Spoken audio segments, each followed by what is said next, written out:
everyone, a warm welcome. We know all analytic functions satisfy Cauchy-Riemann equations. Dou u by dou x equal to dou v by dou y and dou u by dou y is minus dou v by dou x. Necessary and sufficient condition for f equal to u plus iv to be analytic are: condition number 1, dou u by dou x is equal to dou v by dou y and dou u by dou y is equal to minus dou v by dou x. Condition number 2, the four partial derivatives occurring in the Cauchy-Riemann equations dou u by dou x, dou u by dou y, dou v by dou x and dou v by dou y are continuous. Today we will prove the necessary and sufficient condition for f equal to u plus iv to be analytic. Let me start.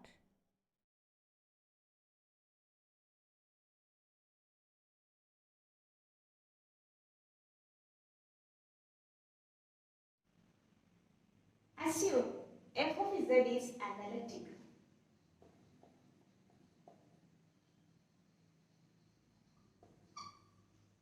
We know a function is said to be analytic if it is differentiable. Since our assumption is f analytic, so we can say f is differentiable. F is differentiable means f dash is said exists. Next, what is f dash is said? F dash is said is limit delta z tends to 0, f of z plus delta z minus fz by delta z. See, delta z is a small change in the variable z. See, this is the definition of differentiability of f. You have to remember f dash z is limit delta z tends to 0, f of z plus delta z minus fz by delta z. What is our z? We know z equal to x plus iy. If there is a small change in x and y, there will be a change in z. We denote the change in z by delta z. Similarly, the change in x and y are denoted by delta x and delta y. So what is delta z? Delta z is delta x plus I delta y.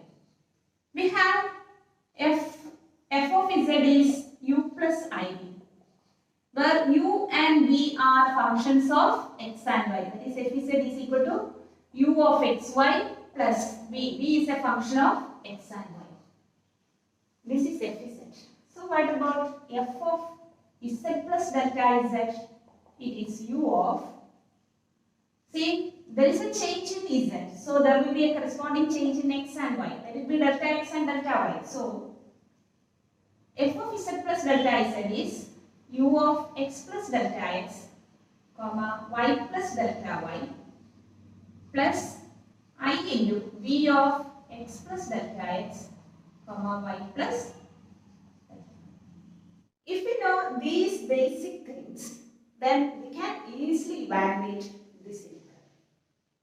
Really, it is not part of this proof. You just keep in your mind. Here, f is differentiable. That means f dash z exists. F dash z means limit delta z tends to 0, f of z plus delta z minus fz by delta z. This limit exists. See, f dash z exists means this limit exists.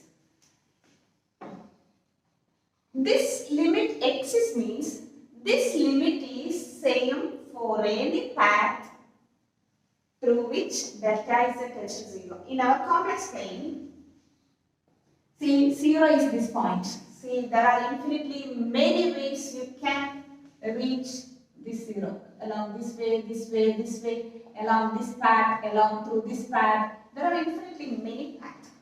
This limit exists means if you evaluate this limit along any path through the origin, all the limits must be same.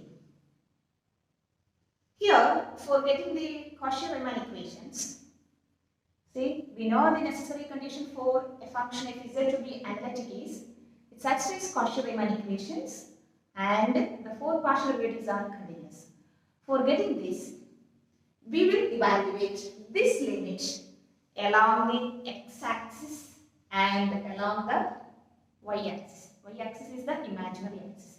We evaluate along the real axis. See, along this way, it passes through the origin. It tends to 0. See, delta is tends to 0 along this way, along this way, along this way. We evaluate along both axes. And we know this limit exists means both limits are same. So we equate both limits. We will get the Cauchy-Riemann equations. See, this is the proof. Next, we have to evaluate this limit. It is limit. What is f of z plus delta z? It is u of x plus delta x, comma y plus delta y, plus I into v of x plus delta x, comma y plus delta y. See, this is our f of z plus delta z.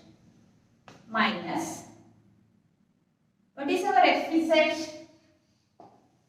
Fz is u plus iv. It is u of xy plus iv of xy divided by, see, these are in terms of the variables x and y. So we have to write delta x in terms of x and y. It is delta x plus I delta y. Here the delta x tends to 0. When delta x tends to 0, you can see this tends to 0. That is delta x tends to 0 and delta y tends to 0. So now delta x tends to 0 means it is delta x tends to 0 and delta y tends to 0. Next, I rewrite by grouping u and v. That is limit. See, you consider the u terms, that is u of x plus delta x, comma y plus delta y minus u of xy by delta x plus I delta y plus I into you consider the I term. So here consider the v terms. So in v here you can see an I, here also an I. So it is v of x plus delta x, comma y plus delta y minus v of xy. The whole divided by delta x plus I delta y.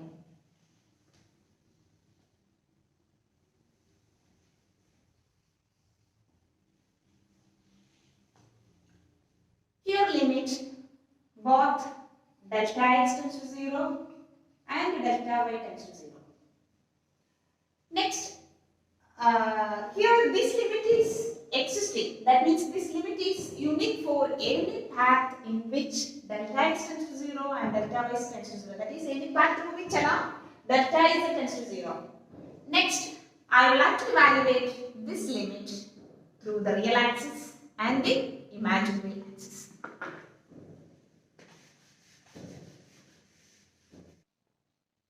Along x-axis, that is our real axis. On x-axis, see, we assume delta z tends to 0 along this way. See, that is our real axis. On that axis, y equal to 0. So, what is delta y? Y 0 means delta y is also 0. See, its left side is f dash z. So, we have f dash z equal to limit delta x tends to 0 u of x plus delta x, comma y. Here delta y is 0 minus u of xy by delta x plus I into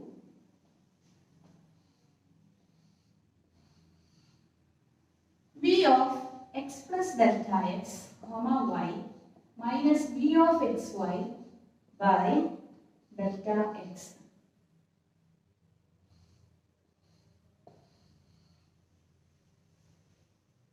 See, it is. See, this limit is dou u by dou x plus I into. See, this is the basic result of partial differentiation in terms of limit. That's why that limit is dou u by dou x. And this limit is similarly, what will be that limit? It is dou v by dou x. So we have f dash z equal to dou u by dou x plus I dou v by dou x. That's equation number 1. See, here f dash is said is ux plus I dx. See, we noticed in the case of analytic function, f dash is said is ux plus I dx. Again, we have to apply this result in Milne-Thomson method. So, you have to keep in your mind, f dash is said is ux plus I dx. Next, we evaluate this limit along y-axis. That is on the along the imaginary axis. You assume delta z tends to 0 along this way. That is along the imaginary axis. See, on the imaginary axis, what is x? X it is 0. Next, you have to write this limit. That is f dash is said equal to limit delta y tends to 0 u of, see here x is 0. So on y-axis, what is delta x? It is also 0. So u of x comma y plus delta y minus u of xy by, it is I delta y because delta x is 0 here, plus I into v of x comma y plus delta y minus v of xy divided by I delta y. See here I is common. So you put the bracket properly. See, this is its limit.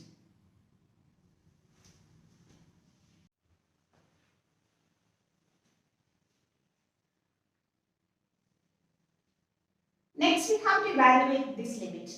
You separate the limit of sum is sum of their limits. You separate the limits. See here you can see the I will cancel each other. Next, we evaluate the first limit. See here 1 by I is a constant. So you take it outside. 1 by I. What is 1 by I? 1 by I is, you can express 1 as minus I square by I. So it is minus I.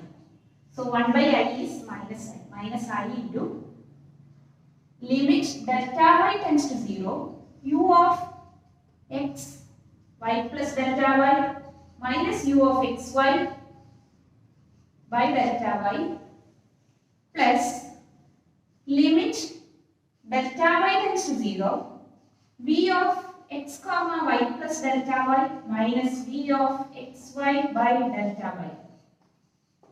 From the definition of partial differentiation with respect to y, you can see the first limit is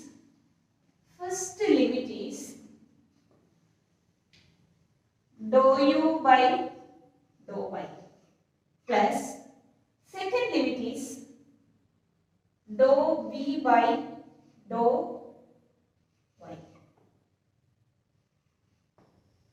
See, it is our f dash is such. Let it be equation number 2. See, we know since f is differentiable, both f dash is such are same. We evaluate that limit along two paths. Since the limit exists, both limits are unique. So you can equate both equations 1 and 2. See, both are given by f dash is such. So from equations 1 and 2, you equate the right side. So we can see dou u by dou x plus I into dou v by dou x is equal to minus I dou u by dou y plus dou v by dou y. Next, you equate the real and imaginary parts on both sides. When you equate the real part on both sides, you can see dou u by dou x is equal to dou v by dou y. While equating the imaginary part on both sides, you can see dou v by dou x is equal to minus dou u by dou y. This can be written as dou u by dou y is equal to minus dou v by dou x. See, now we have these two equations. See, if f is analytic, we have these two equations. F analytic means we can express all complex functions f in the form u plus id. if f equal to u plus iv is analytic, we have these two conditions. Dou u by dou x is equal to dou v by dou y, and dou u by dou y is equal to minus dou v by dou x. And these two equations together called Cauchy-Riemann equations, or simply CR equations. So we got the CR equations. Next, we have to establish the continuity of the four partial derivatives occurring in the Cauchy-Riemann equations, which are dou u by dou x, dou u by dou y, dou v by dou x, and dou v by dou y. Here, f is analytic. See, there is an important result in analytic functions. If f is analytic, it is continuously differentiable. That means f dash z exists, f2 dash z exists, f3 dash z exists, and so on. That is, it is continuously differentiable. See here, since f is analytic, f2 dash z exists. And again we know all differentiable functions are continuous. See, f dash is differentiable. Since f2 dash exists, we can say f dash is differentiable. F dash differentiable means it is continuous. That is, f dash is continuous. We have f dash is dou u by dou x plus I dou v by dou x. Since f dash is continuous, the right side is also continuous. That is, the partial derivatives dou u by dou x and dou v by dou x are continuous. Similarly, we can say dou u by dou y and dou v by dou y are continuous. Hence, the four partial derivatives dou u by dou x, dou u by dou y, dou v by dou x, and dou v by dou y are continuous. So, this is the necessary condition for a function f equal to u plus iv analytic. The conditions are: first, it satisfies Cauchy-Riemann equations, which are dou u by dou x equal to dou v by dou y, and dou u by dou y is equal to minus dou v by dou x.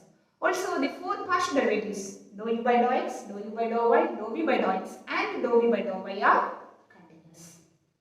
And you just say, since the function f is analytic, dou u by dou x, dou u by dou y, dou v by dou x, and dou v by dou y are continuous. That's enough.